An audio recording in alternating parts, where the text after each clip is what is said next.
أتريد أن تلعب وأنت الذي سأدخل بك الجنة؟ كلمات الشيخ المرحوم عبد الرحيم المصري لتلميذه محمد أحمد عمران. ولد الشيخ محمد عمران في 15 من أكتوبر من العام 1944 في مدينة طهطا بمحافظة سوهاج، وقدر له أن يفقد نور عينيه بعد عام واحد فقط من ولادته. أتم الشيخ محمد عمران حفظ القرآن الكريم في سن 10 على يد الشيخ عبد الرحيم المصري، ثم أتم تجويده على يد الشيخ محمود جنوط في مدينة طمع. الله أكبر الله أكبر. وقبل أن يتم عامه 12 حضر إلى القاهرة، ثم التحق بمعهد القراءات بمدينة طنطا، ثم التحق بمعهد المكفوفين للموسيقى، وتعلم هناك أصول القراءات والإنشاد الديني على يد أستاذه سيد موسى، وحصل على الثانوية الأزهرية، وكان محبا للقراءة والاطلاع.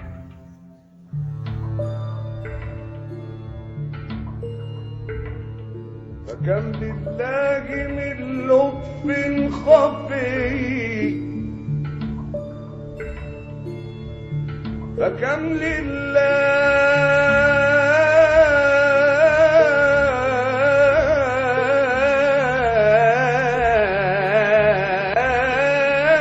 من لطف خفي. أنا يا إلهي ما عبدت سواك،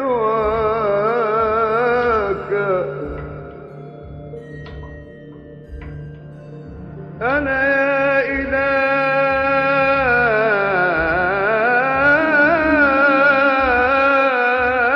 إلهي ما عبدت سواك.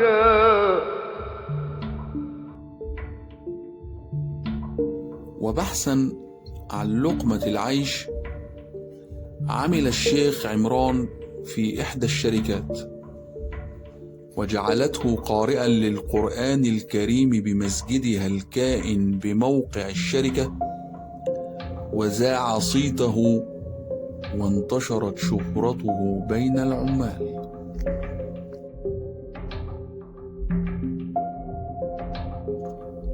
ثم تقدم بعد ذلك لاختبار الإذاعة المصرية في بداية السبعينات، وتم اعتماده مبتهلا بعد نجاحه المتفوق والمتميز في أداء الامتحانات، وسجل في الإذاعة عددا كبيرا من الأناشيد والابتهالات. الليل أقبل والوجود سكون، الليل أقبل والوجود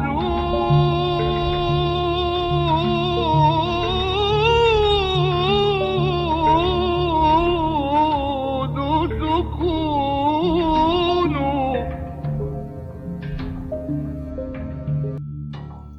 كما شارك في العديد من البرامج الدينية والاحتفالات بالمولد النبوي وآل البيت والأمسيات والمناسبات التي أقيمت بدار الأوبرا المصرية.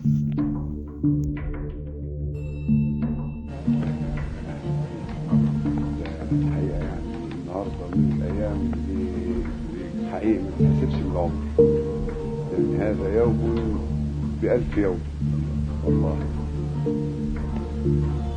وكان مقدرا له أيضا بأن يلتقي في بعض الأعمال بالموسيقار محمد عبد الوهاب وسيد مكاوي والموسيقار حلمي أمين. وكان قد ارتبط أيضا بالعديد من المقرئين والمنشدين. وفي يوم 6 أكتوبر من العام 1994 قدر أن يكون يوم وفاة المعجز محمد عمران. وكان من عجائب الأقدار أن قرار اعتماده قارئا في الإذاعة المصرية قد وصل إلى منزله بعد وفاته ب20 يوما.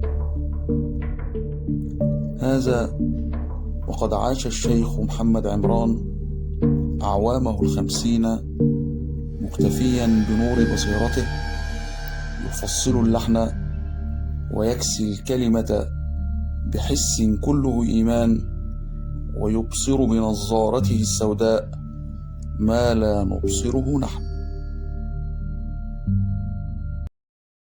بسم الله الرحمن الرحيم. أتى أمر الله فلا تستعجلوه